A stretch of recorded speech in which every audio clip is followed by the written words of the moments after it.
mulai diperkenalkan vaksinasi massal kan. Sekian orang di polio, sekian orang di difteri, sekian orang di cacar dan seterusnya sampai dengan hari ini. 70 tahun berlalu kan sampai dengan hari ini. Nah, baru disitulah mulai diperkenalkan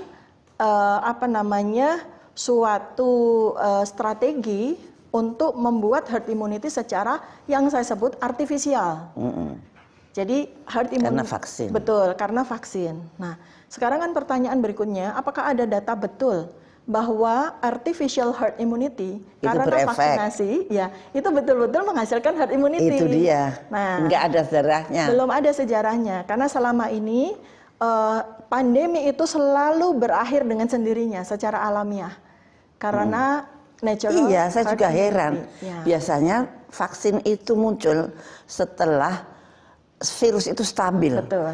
Virus stabil itu biasanya sudah terjadi penurunan yang betul-betul luar biasa, Iya. baru bikin vaksin untuk kalau ada pandemik itu kembali berulang. Betul. Nah gitu. Tapi ini kenapa masih banyak mutasi, masih banyak perubahan-perubahan dari virus itu sendiri, tiba-tiba bikin vaksin. Begitu vaksin jadi, terjadi mutasi setelahnya. Nah lo jadi bingung. Iya. Nah kemudian terjadilah, pokoknya nggak apa-apa pokoknya lah. Iya. Sudah pokoknya susah lah untuk ilmu pengetahuan ya. Betul. Di dalam ilmu pengetahuan nggak bisa begitu.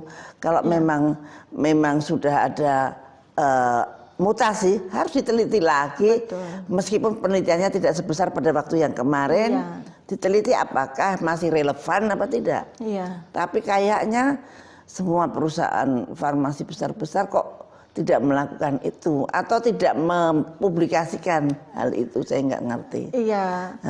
Kalau iya tuh Bu, pendapat saya ini karena kelihatannya dalam kasus pandemi sekarang gitu ya, ini kelihatannya tuh jadinya political behind atau above science ya jadinya gitu loh. Politik above science jadinya. Kan seharusnya kalau terjadi pandemi bukan economic behind science. Karena kan jadi mandatori kan Bu. Ini kan jadi mandatori. Jadi kita bicara wah ini berarti politik, padahal kan yang menjadi komandan kalau terjadi pandemi kan harusnya science dong. Betul. Iya kan, karena pandemi itu masalah sains. Kita itu salah kaprahnya itu karena yang memimpin menghadapi pandemi itu harus sains, bukan kekuasaan. Betul, itu dia. Kalau kekuasaan ya bingung, karena kedaruratannya berbeda dengan kedaruratan biasa. Betul. Kedaruratan karena pandemik sangat berbeda. Betul. Dan sains itu sangat penting. Betul. Seperti dulu waktu flu burung, saya bisa membatalkan pandemik yang harusnya akan dideklarasikan di Jakarta. Tetapi kemudian kita bisa melawan bahwa ternyata virus yang dituduh human to human itu tidak mempunyai reseptor human to human. Nah makanya bisa menggagalkan. Kalau tanpa ilmu ya nggak bisa, nggak bisa karena itu kekuatan yang representatif, kekuatan dunia gitu. Kayak sekarang kayak WHO itu kayak berkuasa banget. Misalkan memutuskan satu vaksin yang tadinya di stop oleh 17 negara, kemudian memutuskan sekarang boleh, enak aja, dan dengan dasar apa dia memutuskan tidak jelas. Mestinya harus berdasarkan hasil riset gitu. Jadi kembali lagi Bu, saya tekankan betul ini kepada pemerintah, mudah-mudahan ada yang mendengarkan channel Ibu ini, terutama sebetulnya addressnya ke rakyat ya, ke masyarakat, karena merekalah stakeholder sejati yang akan menerima vaksin, yang akan menerima akibat kipinya, yang akan terbentuk antibodi atau tidak, itu kan rakyat. Nah, jadi kita ini memerankan, saya ini mengajak Ibu itu memerankan diri untuk menjadi pengasuhnya rakyat nih sekarang. Betul. Dengan sains sebagai komandannya. Gitu Bu. Itu maksud saya juga begitu. Jadi rakyat itu juga jangan mendengarkan hoax-hoax yang nggak jelas, tapi mendengarkan sains yang betul-betul. Jadi sekarang pertanyaan saya kembali pada herd immunity tadi. Nah sekarang artinya satu, ini sudah polisi pemerintah, yang pemerintah mengasumsikan mendapat herd immunity, padahal itu belum jelas. Betul. Nah ya pemerintah rencanakan ada 181 juta orang Nah, tetapi sekarang sudah berapa aku nggak tahu. Iya. Katanya, jadi itu tidak perlu waktu yang harus segera atau apa. Ya memang nggak ada sih pegangannya, orang belum pernah.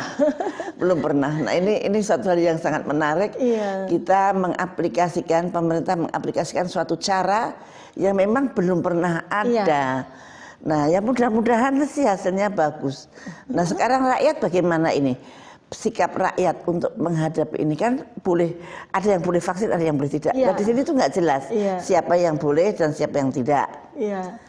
Ya Bu, jadi ini kembali kita mesti luruskan ya Bu, berdasarkan science based kan, bagaimana menempatkan vaksinasi ini dalam kerangka herd immunity. Ini kan kelihatannya ada apa ya, saya lihat itu gap luar biasa. Ketika Menteri Budi Gunadi waktu itu, dalam hari-hari pertama beliau menjabat sebagai Menteri Kesehatan, kan langsung memberikan statement bahwa pemerintah memutuskan untuk melakukan vaksinasi untuk tujuan herd immunity kepada 181 juta.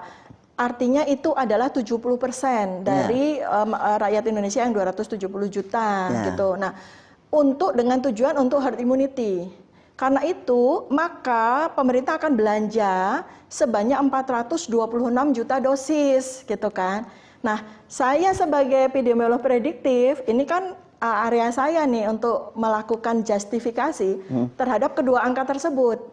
Pertama adalah, apakah betul kalau memang kita menggunakan vaksinasi sebagai cara untuk mendapatkan artificial herd immunity, apakah betul bahwa kita memang harus mengejar 70% itu atau 181 juta itu? Ya, apakah benar hasilnya? Apakah harus segitu banyak? Segitu banyak. Ya kan? Nah, makanya saya kembalikan lagi kepada definisi sejatinya herd immunity. Karena herd immunity itu kan sumbangan terbesar, itu kan harusnya dari natural herd immunity.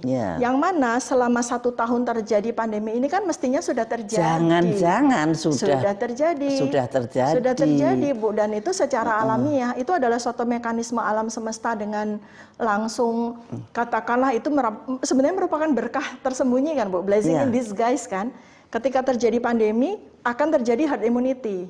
Karena kan itu memang suatu keseimbangan alam. Betul, itu sudah suatu keseimbangan alam, sudah suatu sunatullah, betul. Jadi ketika orang terinfeksi, secara otomatis ketika dia sembuh dia akan memiliki antibodi. Dan antibodinya jauh lebih bagus daripada kalau dia divaksin. Betul, karena itu juga menjadi gold standar untuk vaksinasi, Bu. Jadi kan antibodi alamiah yang terjadi ketika orang terinfeksi itu kan jadi gold standarnya dari vaksin. Jadi, dan vaksin tidak pernah bisa menyamai ini. Karena gold standar tidak pernah bisa disamai. Betul, itu yang terjadi. Artinya begini, seharusnya pemerintah itu menggunakan metode vaksinasi ini sebagai adjuvant gitu loh, Bu, sebagai tambahan untuk mempercepat. Jadi tidak perlu 70%. Iya, harusnya jadi dihitung. Ngirit uang negara. Nggak perlu harus belanja 426 juta botol. Iya, maka perlu, itu dia. Gitu. Sudah keadaan ekonomi seperti ini, tambah uang habis untuk beli vaksin. Ya kalau pakai uang, Bu, kalau pakai hutang. Nah itu dia, dan memang biasanya pakai hutang. Nah itu dia. Nah, kemudian yang rakyatnya bukannya. Ini malah takut, menambah ketakutan, menambah kegelisahan. Dan sekarang saya kira sudah mulai turun, ICU sudah mulai berkurang isinya, bahkan ada yang kosong. Saya mendapat laporan itu, nah itu berarti memang semakin sedikit. Iya, betul. Dulu sebetulnya kan karena banyak itu karena OTG juga dihitung. Padahal kan OTG kan bukan penderita. Penderita adalah seorang yang mempunyai gejala. Kalau nggak mempunyai gejala itu bukan menderita namanya. Nah itu jadi semua dihitung ya banyak. Padahal sebetulnya hitungannya tuh tergantung dari seberapa banyak yang di tracing, maka sekian persen akan positif. Dari sekian yang positif, maka sekian yang sakit. Mestinya catatannya yang sakit itu. Kalau dihitung yang sakit saja sih sebetulnya kita tidak perlu takut banget seperti kemarin-kemarin.